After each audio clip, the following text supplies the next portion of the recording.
Nós estamos agora entrando no quarto e último bloco, que é o bloco aberto à participação daqueles que nos acompanharam e tomaram a iniciativa de fazer considerações, questões. Quero dizer a vocês que nós estamos hoje batendo recorde aqui de internautas que nos acompanham, que nos deixam muito felizes, não apenas pela sua personalidade, mas pela confiança que os que nos acompanham demonstram, tendo em vista a agenda atribulada de cada um. Nesse momento, nós já estamos aqui há mais de 60 minutos, nessa terça-feira, tendo a oportunidade de ouvi-lo, e foram também inúmeras questões que nos chegaram.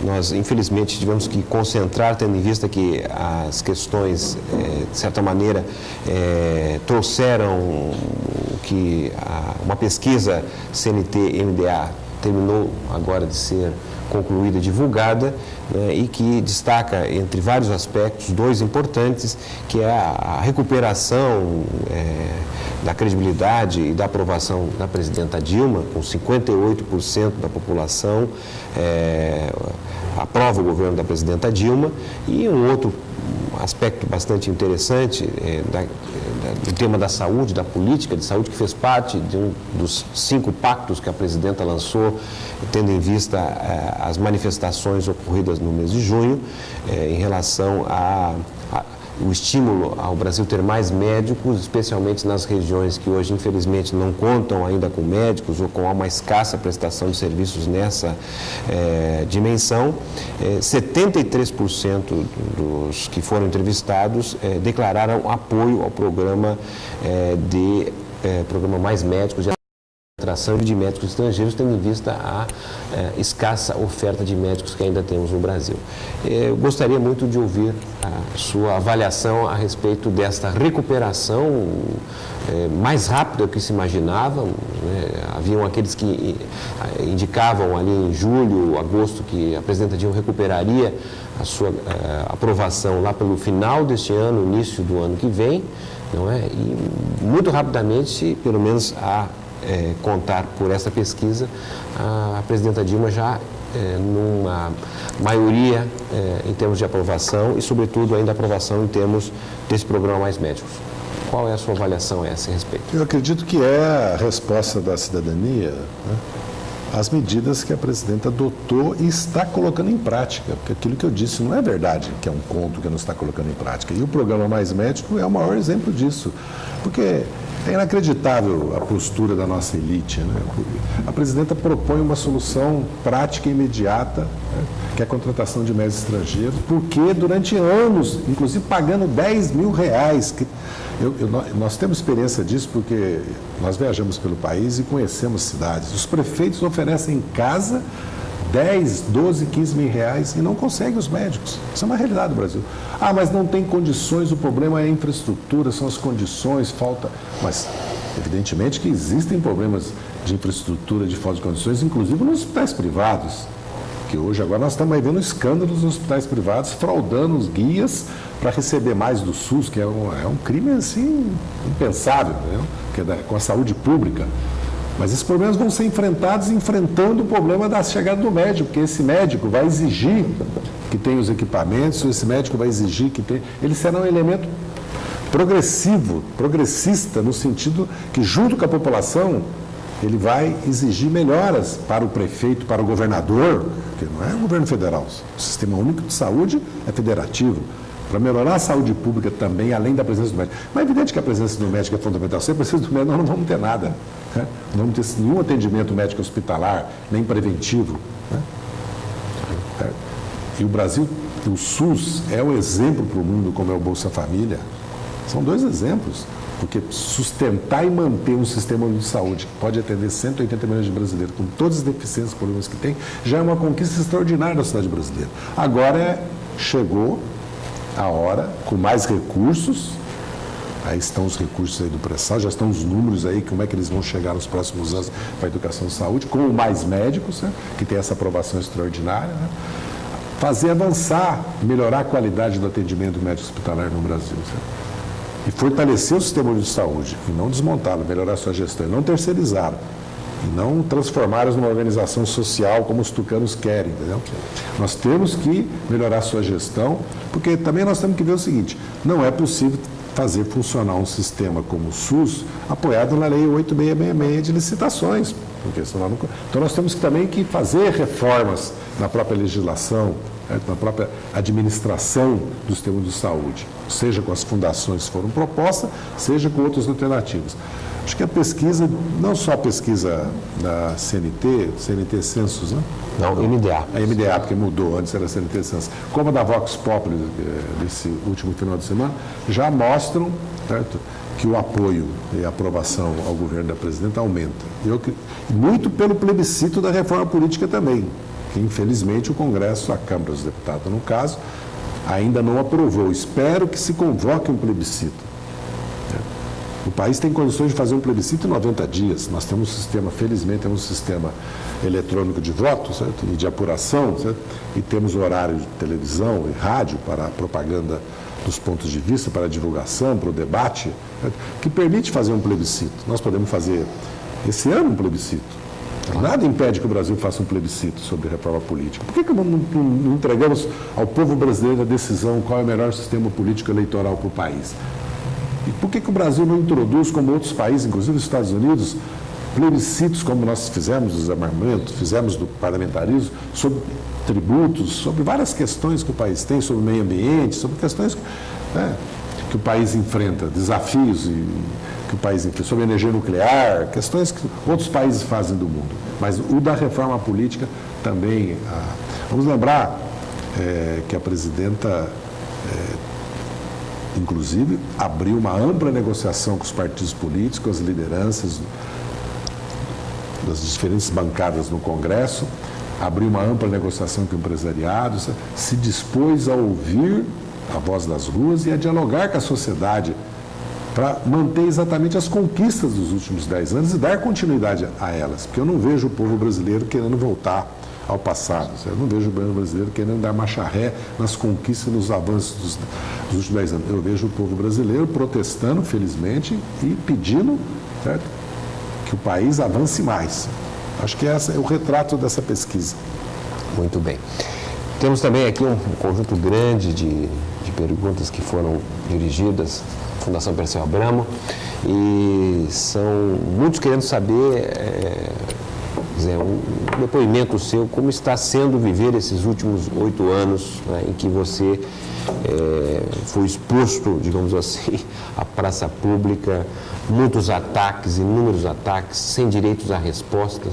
Como é que é isso para um homem público como você, um homem de projeto, um homem de partido, um homem de Estado? Como é estar numa situação em que você não tem, em termos de igualdade, as condições para travar um bom debate, uma boa luta? Primeiro, eu recebo isso com serenidade e tranquilidade e procuro não me desviar daquilo que é a razão da minha vida, que é o Brasil.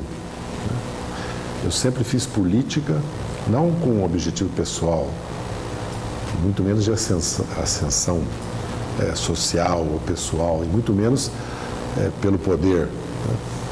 Sempre vendo a política, o partido político, o mandato, o cargo público, como um meio de você exercer, procurar exercer um papel em benefício da sociedade, da nação brasileira, do povo brasileiro. Eu dediquei, agora em 2015, 50 anos da minha vida, ao Brasil. E os últimos 30 anos ao PT. E servi ao presidente Lula, ao governo dele, com muita honra e satisfação. E me sinto realizado pelos avanços, pelo progresso do Brasil nos últimos 11 anos. Infelizmente, eu fui transformado no principal alvo do ódio,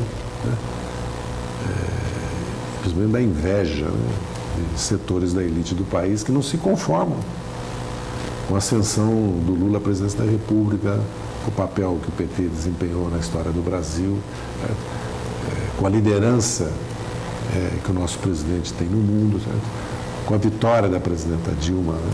Quer dizer, nós reelegemos o presidente Lula e elegemos a presidenta Dilma. eu acabei sendo escolhido para ser um pouco o símbolo de toda essa, praticamente um ressentimento, uma mágoa que existe, uma inveja, um ódio que eles procuram disseminar na sociedade contra nós, certo? Porque não é natural, certo? E eu sempre procurei, eu lutei esses 8 anos, né? Não parei de lutar um minuto, não deixei de ser militante político, não deixei atividade partidária, né?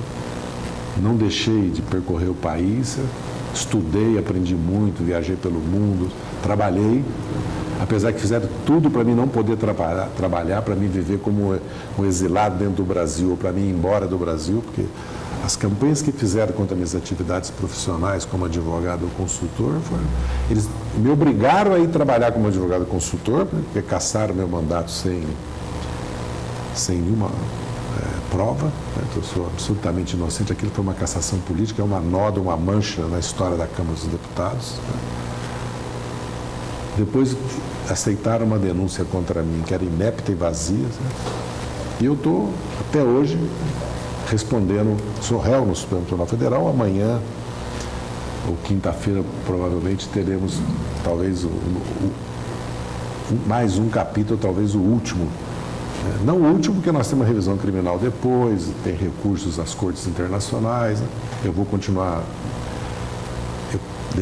me defendendo, né? Defendendo o PT, os nossos governos, e mais do que isso, né? Eu é que tenho que provar minha inocência, porque eu não tive a presunção da inocência. Não vou falar do processo em si, porque ele vai ser julgado amanhã. Eu não quero falar depois, terminado o julgamento, evidentemente que eu vou falar, certo? Mas graças ao apoio que eu tenho, né, não me faltou solidariedade nem do PT, nem da militância do PT, nem das lideranças do PT, nem da esquerda brasileira, nem dos movimentos sociais, das entidades, nem de centenas de milhares de brasileiros e brasileiras, dos amigos e das amigas. Eu acredito que eu cheguei quase no final dessa primeira etapa. Isso não vai acabar, né? Como quero repetir com a sentença definitiva do Supremo, porque eu quero repetir que nós temos uma luta para travar ainda, a revisão criminal e as cortes internacionais, com a consciência tranquila. Eu tenho a consciência tranquila que eu fiz o que eu tinha que fazer. Né? Continuei sendo o que eu sempre fui. Não mudei também por causa do que fizeram comigo, tanto com relação à cassação, como a campanha que fizeram contra mim esses 8 anos. Eu não sei se alguém no Brasil sofreu uma campanha tão intensa, tão generalizada, tão caluniosa, difamante, injuriosa, como é que eu sofri. E quero dizer, na maioria das vezes, sem direito de resposta. É isso. Sem acesso aos meios de comunicação para ter o direito de resposta. Com exceções, né, que são honrosas. Então eu só sou grato ao apoio e à solidariedade que muitas vezes, mais do que eu mereço, mais generosa, né, do que eu mereço, que eu tive nesses anos todos. Né. Eu me sinto muito confiante e muito seguro com relação ao meu futuro, porque eu sou confiante e otimista com relação ao futuro do Brasil, né. Então eu também me sinto muito forte, com humildade, né, porque evidentemente que cometi muitos erros e sou responsável, né, por muitos desses erros, mas não os que me acusam, jamais. Os que me acusam, não. Esses, jamais. Muito bem, estamos encerrando mais esta oportunidade de debates com personagens que protagonizam o Brasil. E antes de nós encerrarmos, eu ainda gostaria de ouvi-lo, em poucas palavras, como definir Zé Disseu por Zé Disseu?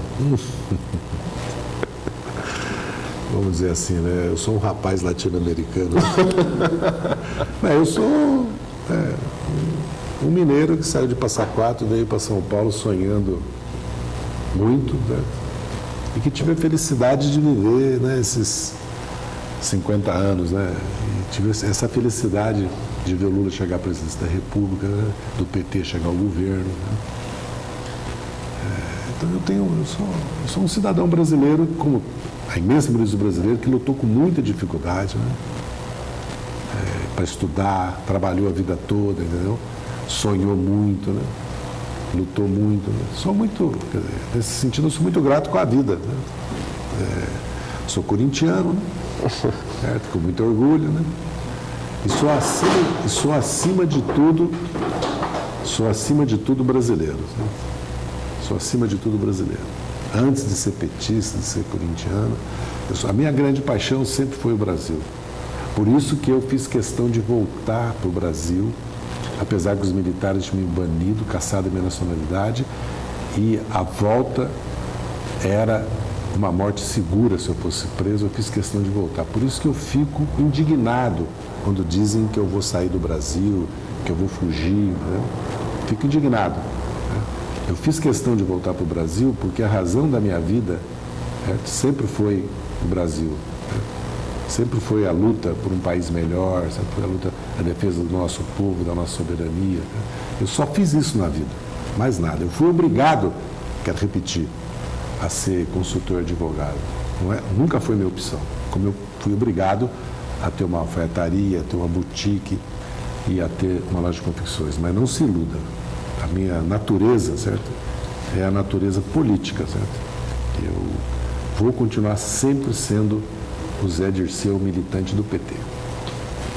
Muito obrigado. Com essa declaração de amor pelo Brasil, nós encerramos mais este programa de entrevistas. Agradecemos muito a sua presença e queremos contar com sua presença nos próximos programas. Fique conosco e pense sobre isso que nós tivemos a oportunidade de ouvir aqui de Zé Dirceu. Muito obrigado. Obrigado, Zé. Eu que agradeço. Muito obrigado à Fundação e a todos vocês que estão aqui conosco hoje, trabalhando aqui na Câmara, no som. Um bom dia para nós. Muito bem.